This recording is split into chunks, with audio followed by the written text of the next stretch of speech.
പണമില്ലാത്തതിനാൽ മത്സരിക്കാനില്ലെന്നും എല്ലാവരും കൂടി തകർത്ത് തരിപ്പണമാക്കി കടക്കാരനാക്കിയെന്നും പറഞ്ഞ നിലമ്പൂരിലെ തൃണമൂൽ കോൺഗ്രസ് സ്ഥാനാർത്ഥി PV അൻവറിന്റെ സ്ഥാവര ജംഗമ ആസ്തികളുടെ മൊത്തം മൂല്യം 52.21 കോടി രൂപ. 20.60 കോടി രൂപയുടെ ബാധ്യതയും അൻവറിനുണ്ട്.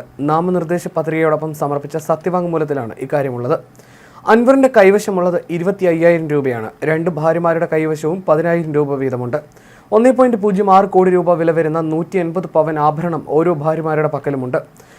18.14 കോടി രൂപയുടെ ജംഗമ ആസ്തിയാണ് അൻവറിനുള്ളത്. 34.07 കോടിയുടെ സ്ഥാവര ആസ്തിയുമുണ്ട്. ബാങ്ക് വായ്പയും മറ്റുമായി 20 കോടിയുടെ ബാധ്യതയും. 2021 മത്സരിച്ചപ്പോൾ 18.57 കോടി രൂപയായിരുന്നു അൻവറിന്റെ ജംഗമ ആസ്തി. 16.94 കോടി രൂപയുടെ ബാധ്യതയും. പണമില്ലാത്തതിനാൽ മത്സരിക്കാനില്ലെന്ന് അൻവർ നേരത്തെ പറഞ്ഞിരുന്നു. എല്ലാവരും തകർത്ത് തരിപ്പണമാക്കി. ഞാൻ കടക്കാരനായി, ഉടനെ ജപ്തി വരും, 1 ഇഞ്ച് ഭൂമി പോലും വിൽക്കാൻ പറ്റാതാക്കിയെന്നും അൻവർ നേരത്തെ പറഞ്ഞിരുന്നു. എന്നാൽ തൊട്ടടുത്ത ദിവസം തന്നെ അദ്ദേഹം തൃണമൂൽ കോൺഗ്രസ് സ്ഥാനാർത്ഥിയായി മത്സരിക്കുമെന്ന് പ്രഖ്യാപിക്കുകയും ചെയ്തിരുന്നു.